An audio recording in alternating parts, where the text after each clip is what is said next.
Pada kade ini tujuan kita mempelajarinya adalah yang pertama menjelaskan metode pemisahan campuran, menjelaskan sifat fisika dan sifat kimia, serta mendeskripsikan perubahan fisika dan perubahan kimia. Kita lanjutkan tentang cara memisahkan campuran. Coba kalian perhatikan gambar-gambar di bawah ini. Pernahkah kalian melihat petani garam membuat garam dapur? Pernahkah kalian melihat alat penjernih air? Dan pernahkah kalian melihat ibu menyaring santan? Nah, gambar-gambar yang ada di bawah ini semuanya menggunakan prinsip pemisahan campuran. Kita lanjutkan untuk pemisahan campuran yang pertama, namanya metode filtrasi atau penyaringan. Adalah metode pemisahan campuran yang digunakan untuk memisahkan cairan dan padatan yang tidak larut berdasarkan perbedaan ukuran partikel zat-zat yang bercampur. Contohnya adalah pada penyaringan air, bisa juga pada penyaringan pasir atau penyaringan santan. Kemudian metode yang kedua namanya sentrifugasi. Metode ini sering dilakukan sebagai pengganti filtrasi jika partikel padatan yang terdapat dalam campuran memiliki ukuran sangat halus dan jumlah campurannya lebih sedikit. Contohnya adalah untuk memisahkan sel-sel darah merah dan sel-sel darah putih dari plasma darah. Kemudian metode yang ketiga namanya destilasi atau penyulingan. Prinsip kerjanya didasarkan pada perbedaan titik didih dari zat cair yang bercampur, sehingga saat menguap setiap zat akan terpisah. Kalian perhatikan gambar di samping ya. Di situ adalah destilasi dengan alat-alat sebagai berikut. Ada pembakar Bunsen, kemudian di atasnya ada lampu destilasi yang berisi cairan, kemudian ada termometer untuk mengetahui suhu, kemudian di situ ada pengembunan, kemudian ada pipa untuk masuk ke dalam wadah penampungan, kemudian ada tempat destilat atau tempat untuk menampung hasil destilasi. Misalnya kalian membuat minyak dari kayu putih atau minyak atau air dari air mawar ya. Jadi kalian letakkan pada lampu destilasi, kemudian dipanaskan, kemudian dibiarkan sampai dengan airnya kering ya, habis, kemudian akan menguap. Nah, uap tadi akan mengalami pengembunan, kemudian akan menuju ke wadah penampungan. Prinsip ini kalau dalam industri digunakan pada penyulingan minyak bumi. Minyak bumi itu terdiri dari berbagai macam komponen yang memiliki titik didih yang berbeda. Kita lanjutkan dengan metode yang keempat, yaitu kromatografi. Kalian perhatikan ya, ini pada gambar di samping, ini adalah metode kromatografi. Adalah metode pemisahan campuran yang didasarkan pada perbedaan kecepatan merambat antara partikel-partikel yang bercampur dalam suatu medium diam ketika dialiri suatu medium gerak. Pemisahan campuran dengan cara kromatografi pada umumnya digunakan untuk mengidentifikasi suatu zat yang berada dalam suatu campuran. Contohnya, tes urin untuk seseorang yang dicurigai menggunakan obat terlarang atau atlet yang dicurigai menggunakan doping ya. Ini menggunakan selembar kertas tipis ya. Kalau kita ya biasa menggunakan selembar tisu, nanti warna-warnanya akan berbendar. Itu kalian perhatikan, warna-warnanya akan berubah ya. Di situ yang tadinya hitam kemudian akan berubah, ada yang menjadi hijau, menjadi merah dan menjadi kuning. Itu adalah kromatografi yang sederhana. Kemudian yang kelima namanya metode sublimasi. Prinsipnya metode ini adalah didasarkan pada campuran zat yang memiliki satu zat yang dapat menyublim. Masih ingat ya apa itu menyublim? Menyublim adalah perubahan wujud padat ke wujud gas. Sedangkan zat yang lainnya tidak dapat menyublim. Contohnya, campuran iodin dengan garam dapat dipisahkan dengan cara sublimasi. Kalian perhatikan gambar yang sebelah kanan. Di situ ada campuran iodin dengan garam, kemudian di bawahnya itu diberi pemanas. Ya, yang sebelah kanan itu ada juga sama ya, itu di atasnya diberi dengan es batu. Nanti akan mengalami penyubliman. Nah, kita lanjutkan yang berikutnya, yaitu tentang benda-benda yang dapat mengalami perubahan. Benda-benda yang ada di sekitar kita, ya, tidak semuanya bisa mengalami perubahan, tapi sebagian besar adalah bisa mengalami perubahan. Seperti apa sih perubahannya? Menjadi apa perubahannya itu? Apakah menjadi benda yang baru atau bagaimana? Ya, kita lihat bersama. Nah, ternyata pada perubahan itu ada dua sifat.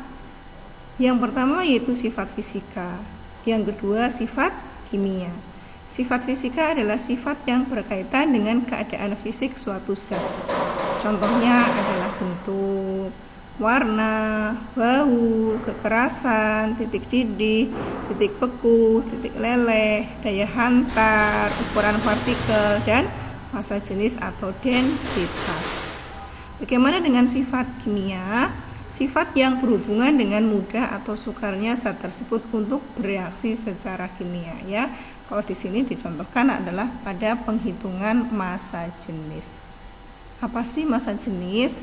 Massa jenis adalah hasil bagi massa zat dengan volumenya, disebut dengan massa jenis, ya. Cara menghitungnya adalah rho. Ini adalah tanda seperti huruf P, kita bacanya rho. Rho sama dengan M dibagi V. Rho itu massa jenis, satuannya kilogram per meter kubik atau gram per sentimeter kubik. Massa zat itu dalam kilogram atau gram. Kemudian V adalah volume zat dalam meter kubik atau sentimeter kubik. Nah, kita langsung lihat contoh soalnya. Contoh soalnya sebagai berikut. Edo menemukan sebongkah logam. Ia penasaran, logam apa yang ditemukannya. Ia berpikir, jangan-jangan emas. Edo menimbang logam itu. Ternyata masanya 312,0 gram. Kemudian dengan gelas ukur, Edo mengukur volumenya dan didapatkan 40 cm kubik. Hitunglah berapa massa jenis logam tersebut. Caranya adalah kita menuliskan diketahui. Yang kita ketahui adalah massa yang dilambangkan dengan huruf M kecil. Massanya 312,0 gram. Volume yang dilambangkan dengan huruf V itu 40 cm kubik. Kemudian yang ditanyakan adalah massa jenis atau dilambangkan dengan rho. Berapa sih massa jenisnya?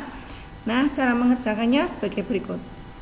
Rho sama dengan M dibagi V, sama dengan M-nya tadi 312,0 gram, V-nya tadi 40 cm kubik.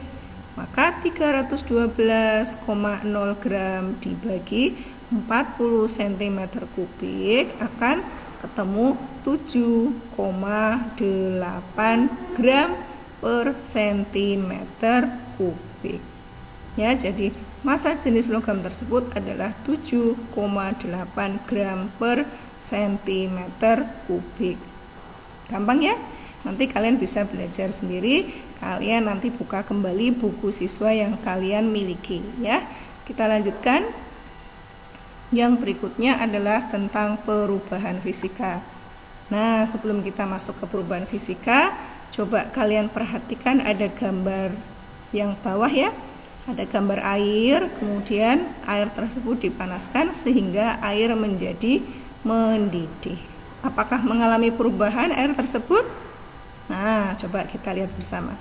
Perubahan fisika itu bisa terjadi ditandai dengan menguap, mengembun, mencair, membeku, menyublim, melarut, serta perubahan bentuk lainnya.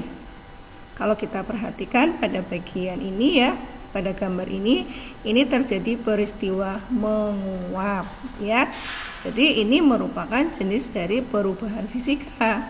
Jadi apa itu perubahan fisika? Perubahan zat yang tidak disertai dengan terbentuknya zat yang baru ya. Kemudian bagaimana dengan perubahan yang lain yang menyebabkan terbentuknya zat baru? Nah, kalau yang menyebabkan terbentuknya zat baru itu namanya perubahan kimia. Kalian perhatikan ilustrasinya yang bagian bawah itu ada gambar beras. Setelah dimasak akan berubah bentuk menjadi nasi. Apakah mengalami perubahan bentuk? Apakah terjadi bentuk yang baru? Apakah setelah nasi yang terjadi akan bisa berubah menjadi beras lagi? Nah, pinter kalian. Ternyata jawabannya nasi tidak bisa kembali menjadi beras. Karena apa? Sudah membentuk zat yang baru. Nah, dengan adanya zat yang baru ini, maka perubahan beras menjadi nasi itu adalah contoh perubahan kimia. Jadi apa sih yang dimaksud dengan perubahan kimia? Perubahan kimia adalah perubahan zat yang dapat menghasilkan atau membentuk zat baru dengan sifat kimia yang berbeda dengan zat asalnya. Ya, apa ciri-cirinya? Ciri-cirinya yang pertama yaitu terbentuknya zat yang baru. Yang kedua, terbentuknya gas. Yang ketiga, terbentuk endapan. Yang keempat, terjadinya perubahan warna. Dan yang kelima, terjadinya perubahan suhu. Nah, kemudian setelah tadi kita belajar ada perubahan fisika dan perubahan kimia, kita lihat perbedaannya. Perubahan fisika tidak terbentuk zat baru. Kalau perubahan kimia terbentuk zat yang baru. Kemudian komposisi materi perubahan fisika tidak berubah. Kalau perubahan kimia, komposisi materi sebelum dan sesudah reaksi mengalami perubahan.